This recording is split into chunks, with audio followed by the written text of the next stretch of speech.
एक छोटी सी वंदना होने जा रही है। इसको करते हुए सुनते हुए दर्शन मंच के उदित प्रांगण में पधारने का कष्ट करें।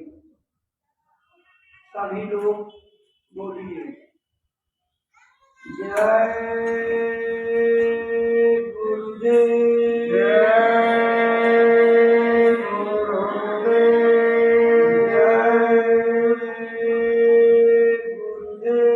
जय गुरुदेव।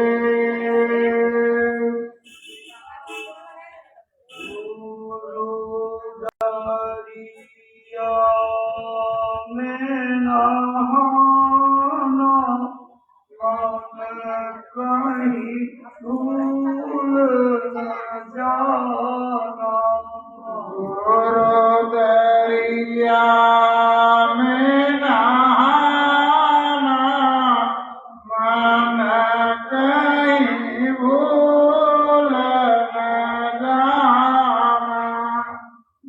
गुरुदारिया में नहाना, मन कहीं भूल न जाना।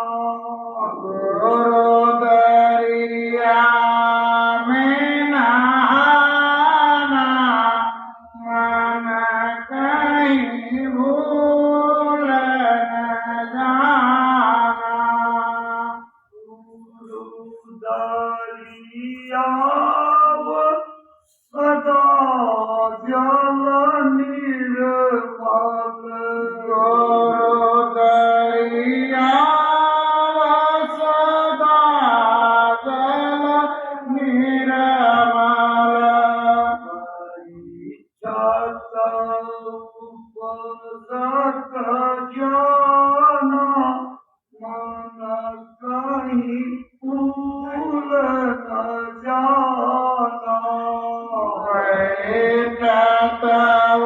उपसत ज्ञान, मन कहीं भूल न जाना।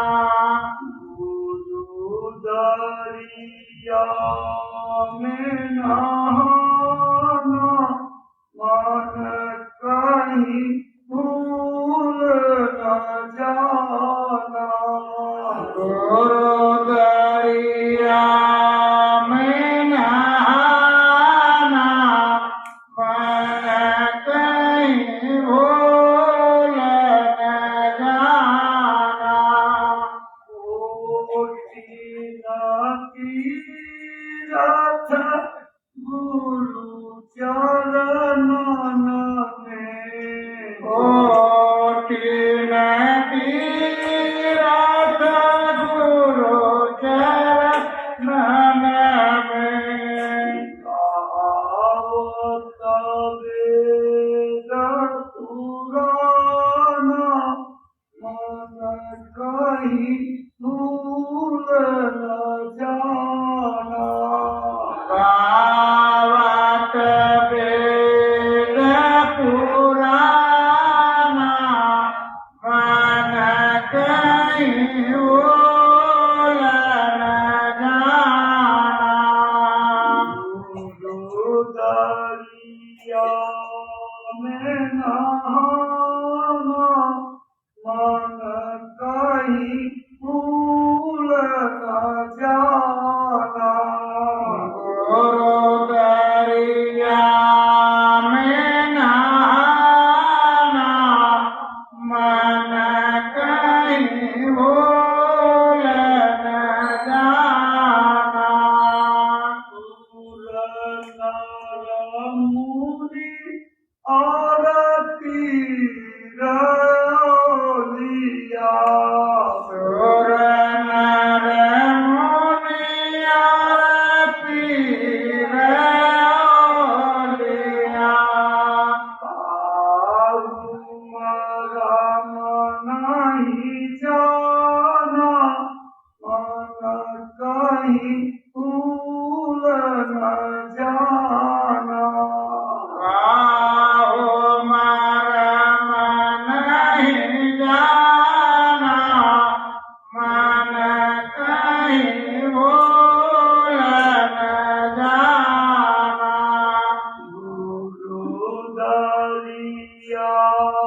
में नहाना, मन कहीं भूल न जाना। दरिया में नहाना, मन कहीं भूल न जाना। कहत कबीर सुनो भाई साधो, कहत कबीर सुनो भाई साधो। जय गुरुदेव दया के सागर, जय गुरुदेव दया के सागर। गुरु चरणा में ठिकाना, मन कहीं भूल न जाना। गुरु चरणन में ठिकाना, मन कहीं भूल न जाना। गुरु दरिया में नहाना, मन कहीं भूल न जाना। गुरु दरिया में नहाना, मन कहीं भूल न जाना। जय गुरुदेव, जय गुरुदेव, जय गुरुदेव, जय गुरुदेव। जय गुरुदेव। नाम किसका? प्रभु का। प्रभु का पावन नाम, जय गुरुदेव। प्रभु का जागृत नाम। जय गुरुदेव।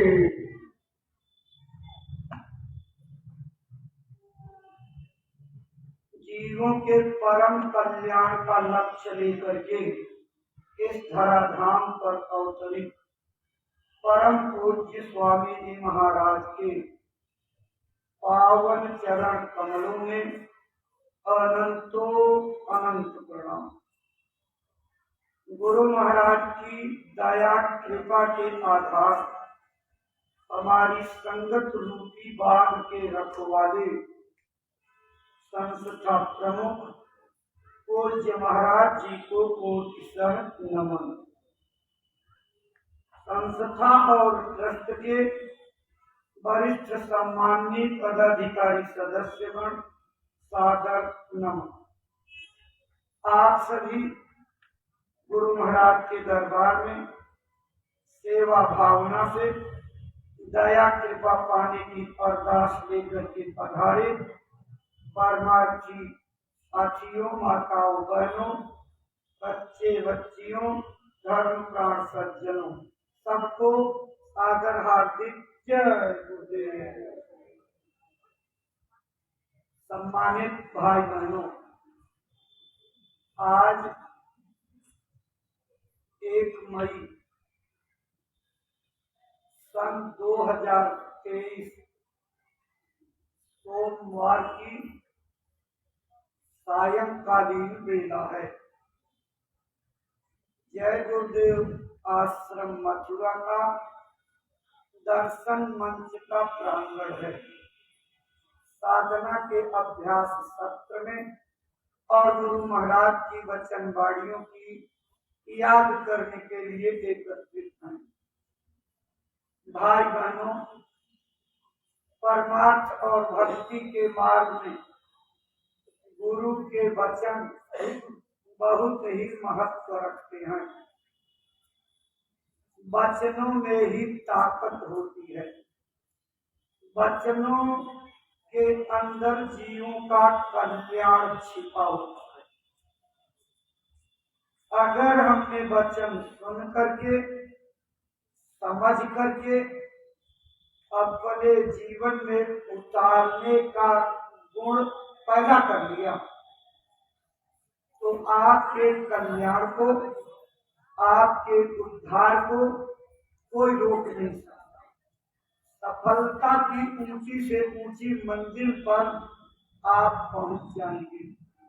लेकिन अगर वचन भूल गए, वचन याद नहीं रहे, वचनों के मुताबिक हम आचरण नहीं किए, अपनी रहनी गहनी को नहीं बनाए, तो सत्संग में पड़े रहते हुए भी परमार्थ से खाली हो जाते हैं।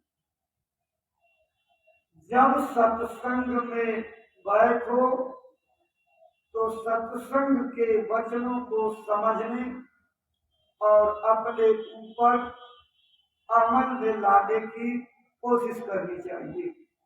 वचनों को माला की तरह से फेरते रहोगे तो परमार्थ बचा रहेगा।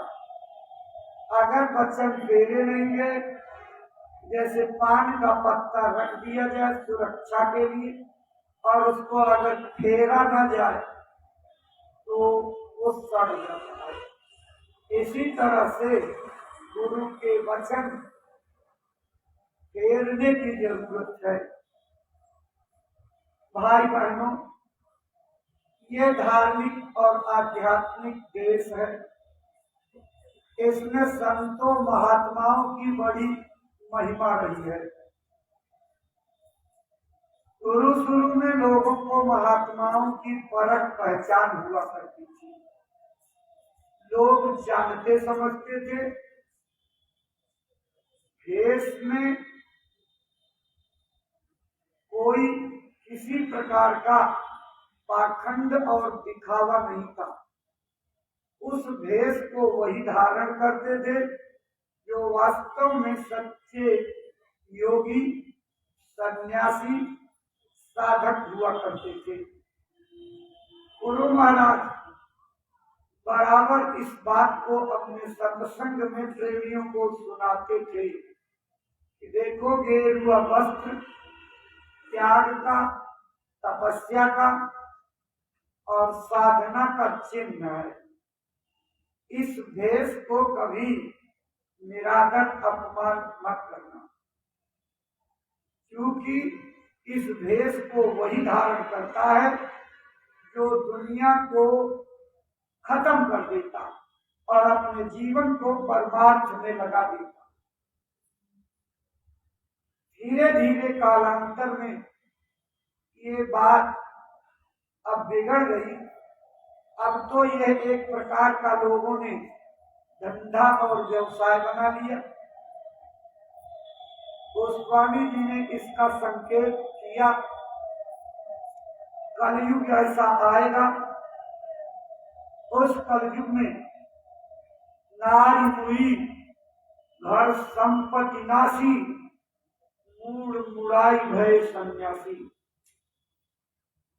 जब घर में औरत खत्म हो जाएगी, संपत्ति सब इतर बितर हो जाएगी, कोई आधार जीवन का नहीं रहेगा, तो लोग सस्ता उपाय सिर को मुड़ा लेंगे, सन्यासी बन करके घूमेंगे। एक कलयुग की एक बहुत बड़ी पहचान है। लेकिन फिर भी गुरु महाराज ने ये कहा, चाहे उसके अंदर कुछ भी चीज ना हो, लेकिन अगर उसने धारण कर लिया तो गेरुआ वस्त्र का आप अपमान निरादर मत करना, अंतर मन से उसको प्रणाम करना और यह मानना कि हम दुनियादारों से तो ये अच्छा, कम से कम मालिक के लिए इसने दुनिया तो छोड़ दी। प्रेमी भाई बहनों, आज दशा इतनी बिगड़ गई है कि जो भी भेष धारण करके आ जाए, सब उसको सब लोग संत कहने लगते, साधु कहने लगते। प्रेमी भाई बहनों, संत और साधु इस प्रकार नहीं हुआ करते। वास्तव में जिस प्रकार भौतिक शिक्षा में उपाधियां बटी हुई हैं, प्राइमरी पास करेगा तो 5 पास का सर्टिफिकेट मिल जाएगा, 8 पास करेगा तो जूनियर हाई स्कूल पास कहा जाएगा, हाई स्कूल पास कर लेगा यानी 10 की कक्षा उत्तीर्ण कर लेगा तो हाई स्कूल पास, इंटर पास, बीए पास, एमए कर लेगा, एमए पास की डिग्री मिल जाएगी। जैसे भौतिक शिक्षा में डिग्रियां सीढ़ी बाई सीढ़ी बढ़ती जाती, ऐसे अध्यात्म में भी तपस्वी, ऋषि मुनि, जति, सन्यासी, योगी, योगेश्वर, महायोगेश्वर, हंस, परमहंस, सात, संत और परम संत, ये विभिन्न मंजिलों पर पहुंच की अलग अलग डिग्रियां हैं। अब इसका फर्क दुनियादार तो जानते नहीं, इसलिए सबको समेट करके संत कहने लगते हैं। लेकिन संत की पहचान क्या है? संत कहते किसको हैं? जिसने अपनी सूरत जीवात्मा को गुरु के द्वारा बताए गए मार्ग के द्वारा और साधना भजन करके ले जा करके उस सत्पुरुष के समुद्र में मिला करके एकाकार हो गया, उसी मालिक का रूप हो गया, उसी को संत कहते हैं। महात्माओं की वाणियों में इसका इशारा है। सत्पुरुष जिन्हिया सतगुरु किसका नाम, जिन्होंने सत्पुरुष को पहचान लिया, अपने मालिक में मिल गए, मालिक का दर्शन दीदार किया, मालिक के लोक में जा करके उसी के रूप हो गए, ऐसे ही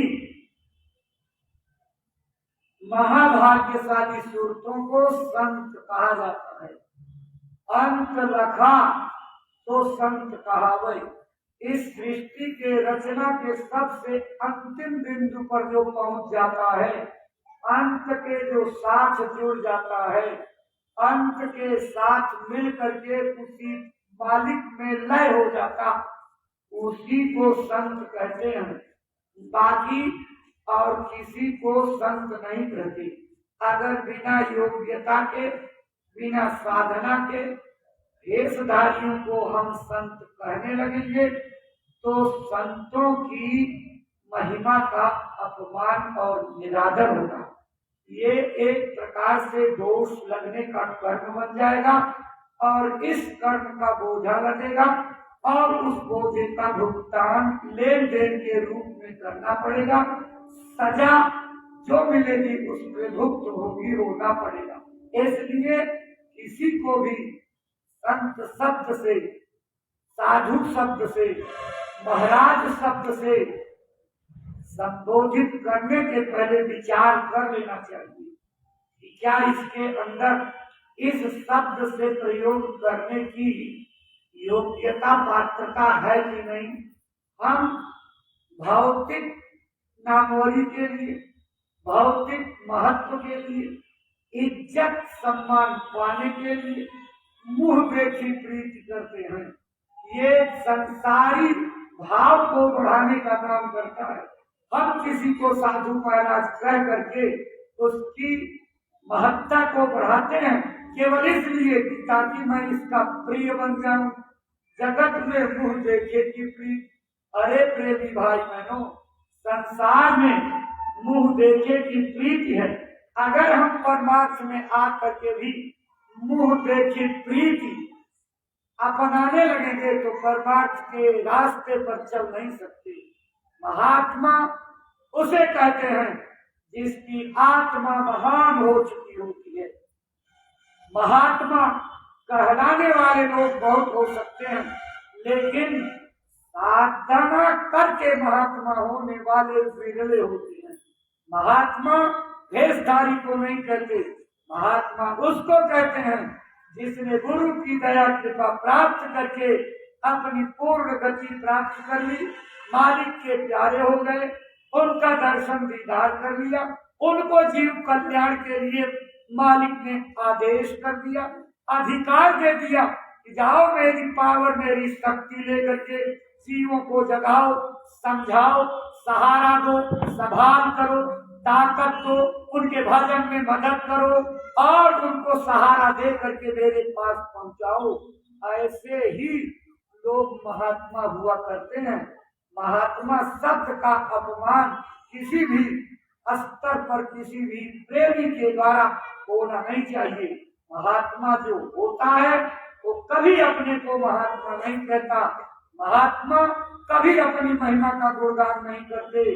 जो महात्मा शब्द सुन करके अंतर में प्रसन्न होता और गदगद होता, फूला नहीं समाता, वो महात्मा नहीं, वो परमात्मा के काबिल नहीं। इसलिए महात्मा अपनी महिमा नहीं, संतों की महिमा गाते, गुरु की महिमा का गान करते और गुरु महाराज के वचनों को लोगों को समझा बुझा करके और गुरु से जोड़ते, उनके प्रेमियों की संख्या बढ़ाते, अपनी महिमा के बजाय गुरु का नाम रोशन करने के लिए दिन रात फिक्रमंद रहते, दिन रात उनके अंदर एक इरादा पक्का बना रहता, मेरे गुरु महाराज का नाम रोशन कैसे हो, मेरे गुरु महाराज की महिमा दुनिया कैसे जाने, गुरु की दया कृपा पाने के लिए उनके चरणों की दास बन जाए, उनके मिलने वाली दया कृपा की भागीदार बन जाए।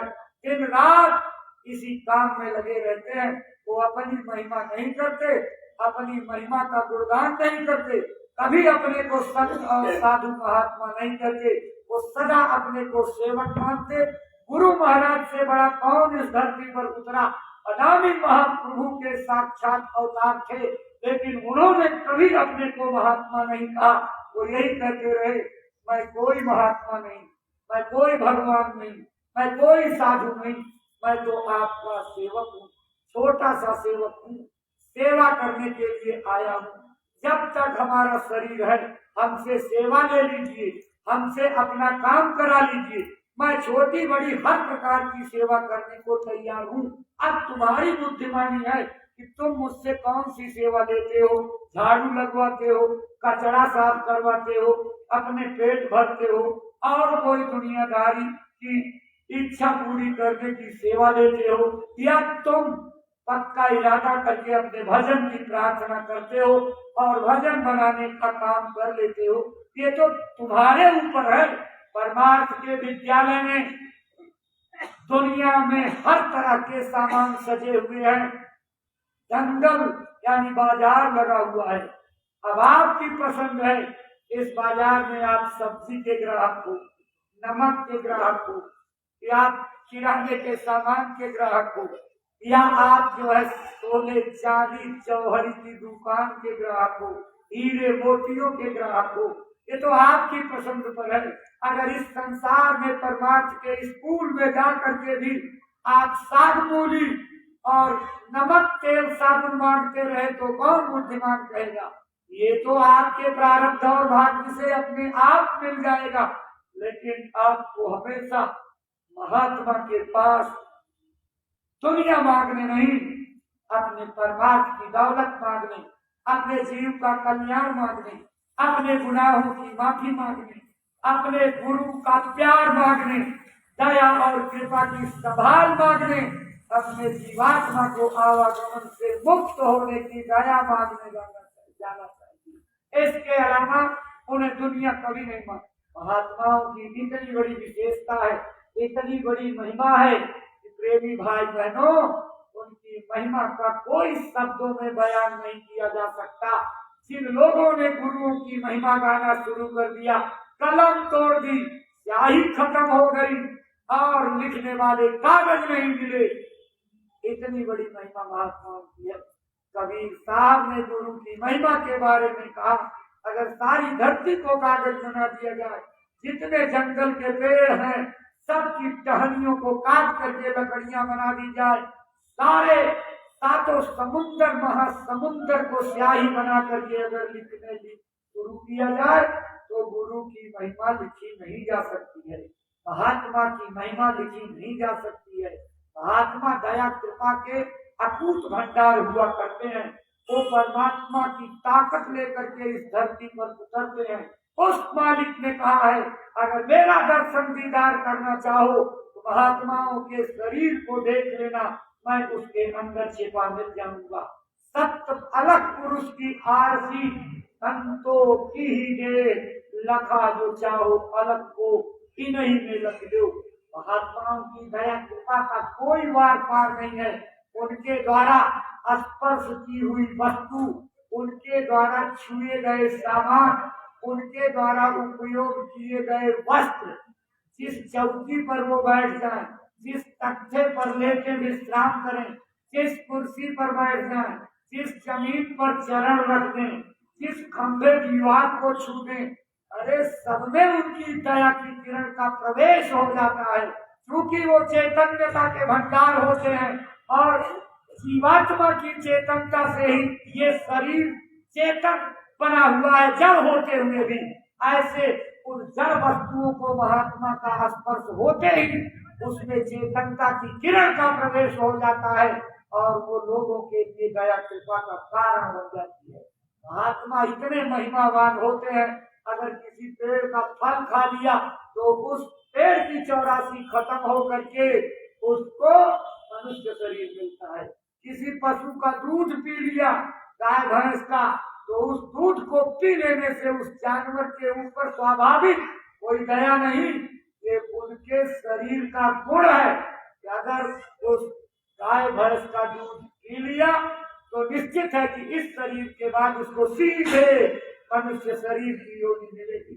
किसी नहर में, नदी में अगर हाथ धो लें, कुल्ला कर लें, उस पानी का संपर्क जहाँ तक होगा वहां तक के सारे जीव 84 काट करके अगला जन्म मनुष्य शरीर का पाएंगे। ये उनकी विशेषता है। इसी विशेषता के नाते देश में आबादी बढ़ रही है, किसी और कारण से नहीं बढ़ी है। 700 वर्षों से ज्यादा समय हो गया संत महात्माओं का आगमन इस धरती पर हुआ और हर महात्मा ने अपने समय पर जीवों के ऊपर इसी तरह की अहेतुक दया की। उसी अहेतुक दया का परिणाम है आज आबादी बढ़ रही है। इसको कोई रोक नहीं सकता, क्योंकि ये महात्माओं की देन है, महात्माओं के स्पर्श करने का परिणाम है, महात्माओं की स्वेच्छा से की गई एक कृपा है जो वो अपने मर्जी से नहीं करते। उनके शरीर के स्पर्श होने का ये स्वाभाविक गुण है, उसी का परिणाम मिलता और लोगों को लाभ मिलता। कितने महात्माओं ने, स्वामी जी अपने गुरु महाराज की महिमा सुनाते हुए कहते थे कि चलते रास्ते में कभी कभी वो राम की घोड़ी पूरा छत्ता बना करके चलती है, उसके ऊपर पैर रख देते थे, जानबूझ करके पैर रख देते थे, लेकिन उनमें से एक भी राम की घोड़ी मरती नहीं थी। चींटियों के झुंड पर पैर रख देते थे, लेकिन एक भी उस पैर रखने से न मरते थे न घायल होते थे। जब गुरु महाराज कभी कभी मौज में आ करके हिम्मत करके पूछते थे तो दादा गुरु जी यही जवाब देते थे कि आप लोग तो पास में रह करके दया कृपा का लाभ लेते रहते हो, आखिर इन जीवों को कब मौका मिलेगा। अरे बच्चा, मैं तुम्हारे लिए संगत तैयार कर रहा हूँ। यही आश्रम जहाँ बना हुआ है उस कुएं के ध्वंसावशेष अभी हैं, उसी पर बैठ करके गुरु महाराज से डोरी से लोटे से पानी निकलवा करके और मुंह से कुल्ला करके उसी कुएं में जब कुल्ले से पानी डालते थे, कई बार किया तो गुरु महाराज ने याद कराया, सरकार इसमें कीड़ियां हैं, अभी चुप रहो, बोलो मत, अभी हम तुम्हारे लिए संगत तैयार कर रहे हैं, ये तैयार कर रहे हैं। महात्मा कब इस जीव पर कैसी दया कर ले ये तो उनकी मर्जी और मौत की बात होती है। इसमें संसार का, संसार के मालिक का, देवी देवताओं का, अंडखंड ब्रह्मांड के नायकों का कोई रोल नहीं, कोई भूमिका नहीं, कोई दखल नहीं। अपनी मर्जी के गुलाम होते हैं। संत अलमस्त फकीर हुआ करते हैं। अलमस्त फकीर नाम की मस्ती में अपने मौज में रहते हैं। उनके पास एक नहीं अनेकों काम है।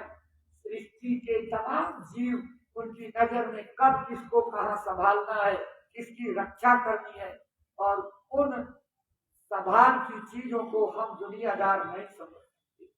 भाई बहनों, महात्मा के स्पर्श किए हुए सामानों में बिजली की तरह से, विद्युत तरंग की तरह से करंट फैल जाता है, और जब हम उन वस्तुओं को छूते हैं, प्रणाम करते हैं, नजर से देखते हैं, तो उस वस्तु में प्रवेश हुई गुरु की दया, महात्मा की कृपा सीधे हमारी आंखों पर जाती है, हमारे शरीर में करंट की तरह से प्रवाहित होती है, और हमारे जन्म जन्मांतरों के लगे हुए कर्मों के दर्पण धीरे धीरे उड़ने लगते हैं।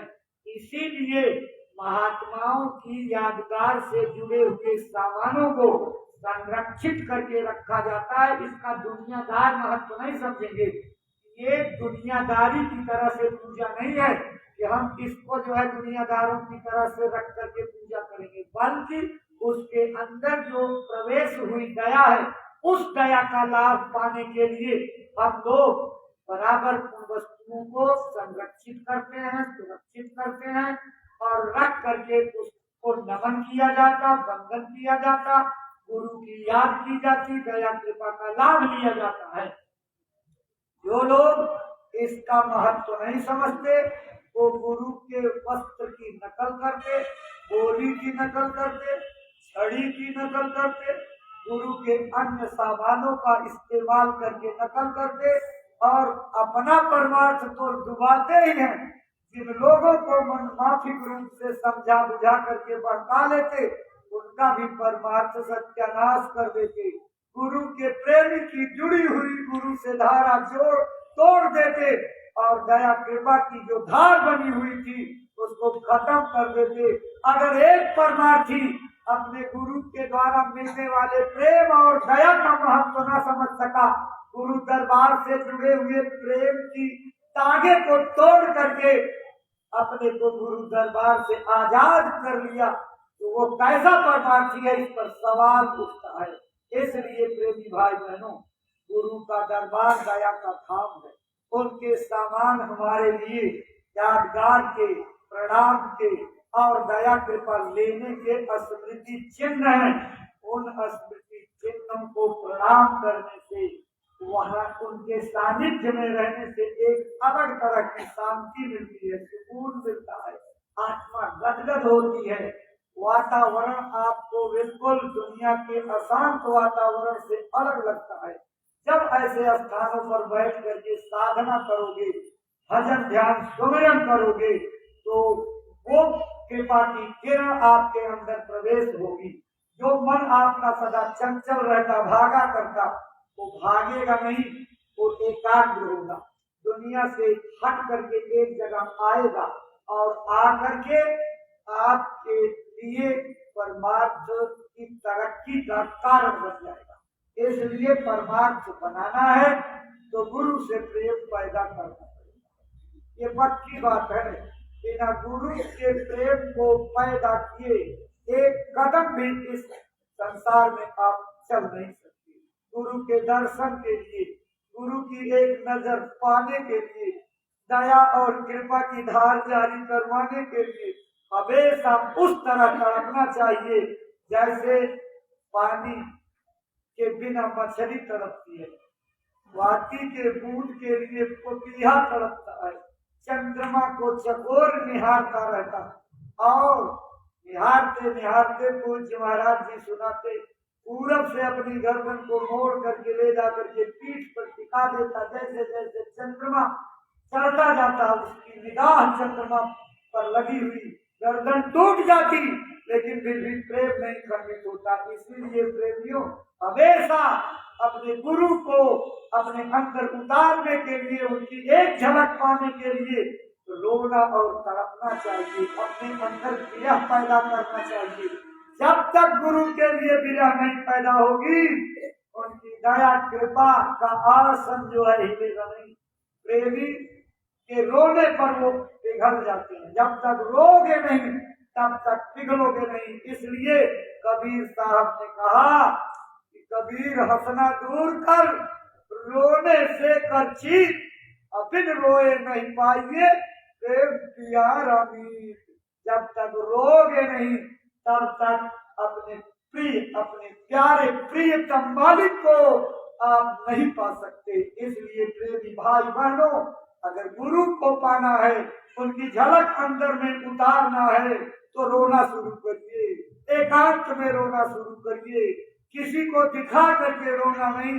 आपका रोना सिर्फ आप जानो, आपका मालिक जाने, इसके अलावा कोई उस रोने को भनक उसको ना लगने पावे, तब दया कृपा होती है। कबीर साहब ने अपने मालिक को पाने के लिए कितना जो है याद किया, उनको कहा कि नैना भीतर आओ तू, ज्यों ही नैन झपे ना हम देखूं, ना मैं देखूं और को, ना तुझ देखन दे। हे मालिक, तुम मेरी नजरों में आकर के बैठ जाओ। जैसे ही बैठ जाओगे मैं अपनी पलकों का दरवाजा बंद करके छाप लूंगा। मैं आपके अलावा किसी को नहीं देखूंगा और दूसरे को भी आपको देखने नहीं दूंगा, सिर्फ मैं आपको देखूंगा। जब इस तरह के प्रबल की प्रेम बयार बहेगी, तब गुरु की दया कृपा मिलेगी। भक्तों के कितने लंबे चौड़े इतिहास हैं, जिन्होंने गुरु की दया पाने के लिए अपने दुनिया को ठोकर मार दी, सर्वस्व खत्म कर दिया, राजपाट छोड़ दिया, कंगाल बन गए, दाने दाने के लिए मोहताज हो गए, बड़ी परीक्षा इम्तहान दिया, लेकिन गुरु की दया कृपा प्राप्त करके ही दम लिया और इतिहास में दर्ज हो गए। देवी भाई बहनों, इस तरह महात्मा जीवों को पकड़ते हैं। अब आज समय आपका दूसरी क्रिया का हो रहा है, फिर इसकी चर्चा करेंगे, क्योंकि आपकी दूसरी क्रिया का समय होने जा रहा है। अब अपनी बाड़ी को यहीं पर विराम देते हैं। जब तक आश्रम पर रहिए, सेवा में भागीदारी निभाइए, सेवा में चूक न होने पाए, अपना 1 मिनट का समय व्यर्थ न जाए।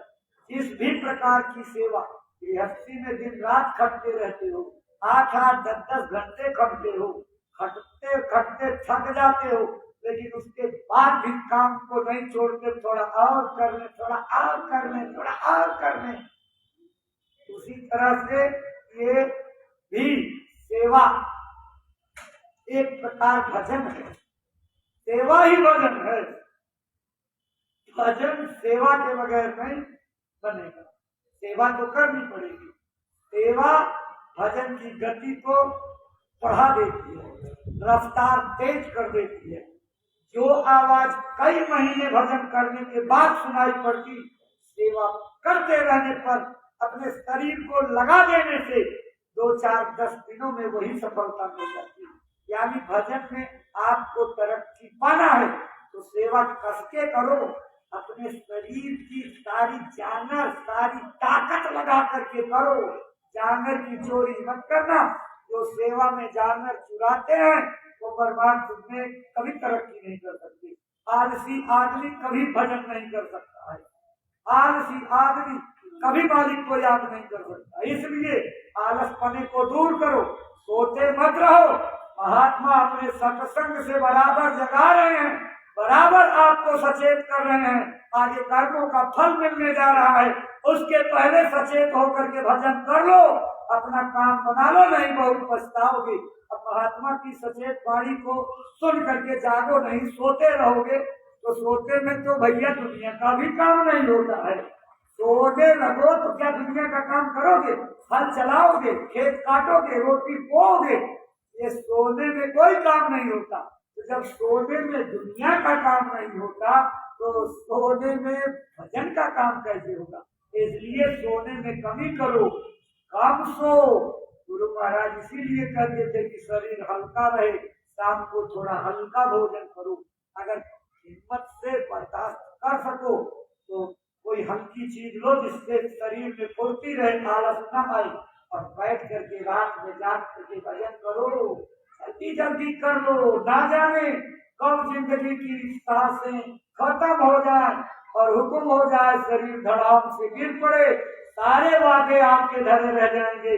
इसलिए दुनिया का वादा छोड़ दो, भजन का वादा मत करो। भजन को करो, जल्दी जल्दी करो, तेज गति से।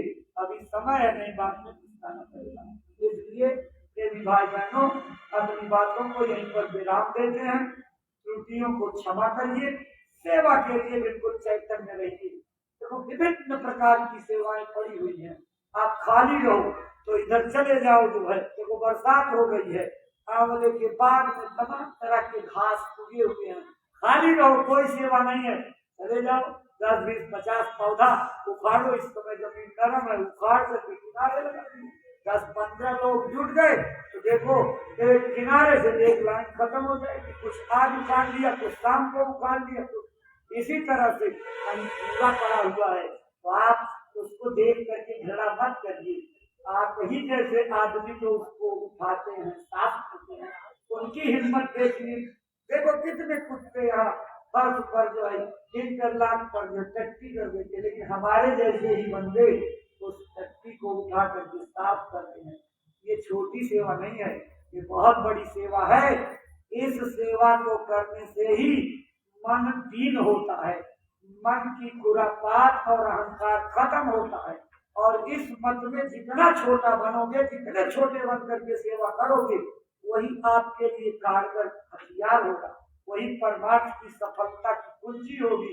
इसलिए सेवाएं तलाशा करो, इधर उधर घूमने के बजाय, टहलने मस्ती करने के बजाय थोड़ा सा चले गए, इधर उधर सड़क पर घूमते रहते, बाजारों में घूमते रहते, सब समय बर्बाद करते हैं।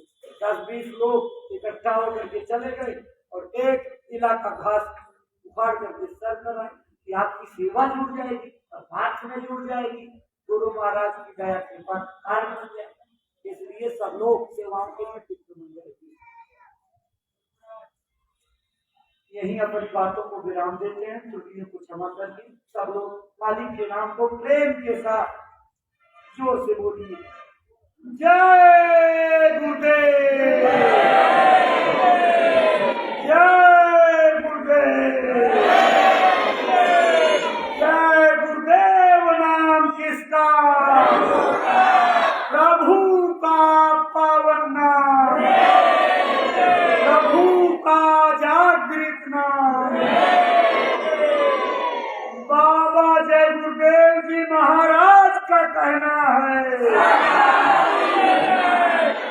और पूज्य महाराज जी की प्रार्थना, हाथ जोड़कर विनय हमारी, बाबा जी की अर्जी है, स्वामी जी की अर्जी है।